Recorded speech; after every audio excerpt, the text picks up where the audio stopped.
حسن مصطفى يعدي كويس، حسن ممكن يشوط، حسن هيحاول، حسن يشوط، حسن حلوة حلوة حلوة حلوة حلوة، وحسن مصطفى جول، وحسن مصطفى جول. يا ولد يا ولد يا ولد، الهدف الاول لوادي دجلة، يا ولد يا حسن يا مصطفى، من مكان صعب ومن تسديدة جميلة وفي مرمى فريقه يرفض الاحتفال، لكن جمهور وادي دجلة يقبل الاحتفال بهدف جميل من حسن مصطفى. يا ولد يا ولد يا ولد، صعب على عبد الواحد، صعب على عبد الواحد، والاول لمصلحة وادي دجلة عن طريق حسن مصطفى. عدى كويس جدا ومر كويس جدا من احمد حسن.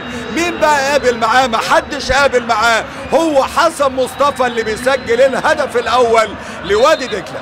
سبحان الله سبحان الله، اول مباراة رسمية باتنين مهاجمين صراحة، عمرو زكي واحمد جعفر، وادي كرة عند احمد حسن، ممكن يسدد، لعب الكرة جعفر احمد جعفر وقف على الكرة، ادي فرصة للزمالك، جعفر بيدور على مين يسند، عند عبد الشافي، لف الكروس حلوة وعدت وجعفر،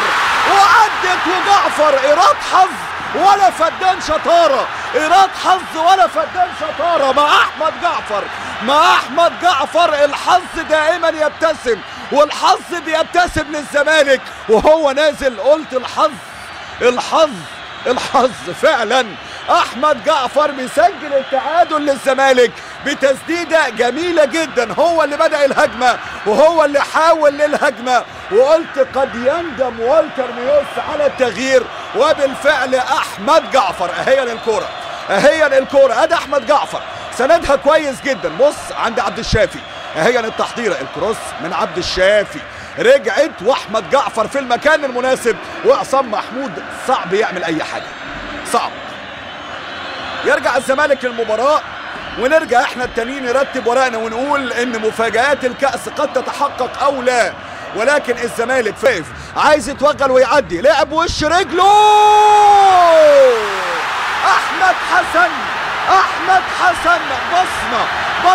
بصمة على عقد نادي الزمالك، والعميد احمد حسن يسجل هدف تاني للزمالك.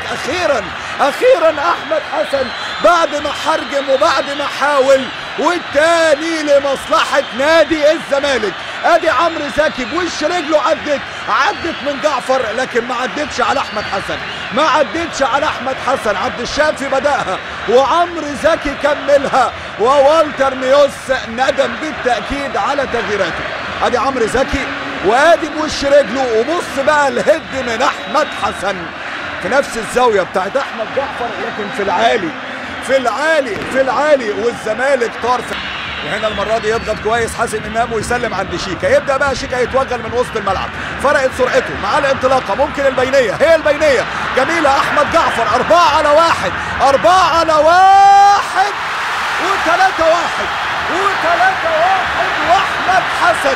واحمد حسن خير تحية، خير أفضلية.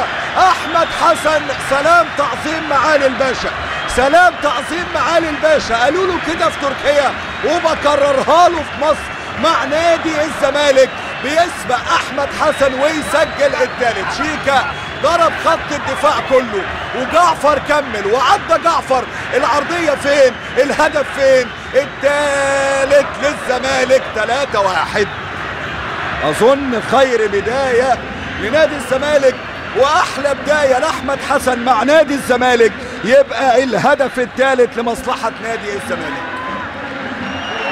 ندمت يا والتر يا ميوس، ويا ريتك ما غيرت.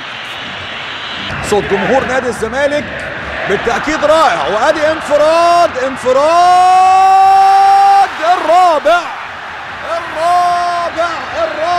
الرابع، وجمهور نادي الزمالك كان بيغني، وصمت احترام لجمهور نادي الزمالك، وكأنه كان بينادي على احمد جعفر انه يسجل الهدف الرابع. هي الكرة وهو احمد جعفر يسجل الهدف الرابع لمصلحة نادي الزمالك. عبد الشافي خدها بوش رجله، واحمد جعفر في الزاوية الصعبة على عصام محمود. 4 أهداف مقابل هدف واحد، ونادي الزمالك يقضي على وادي دجلة.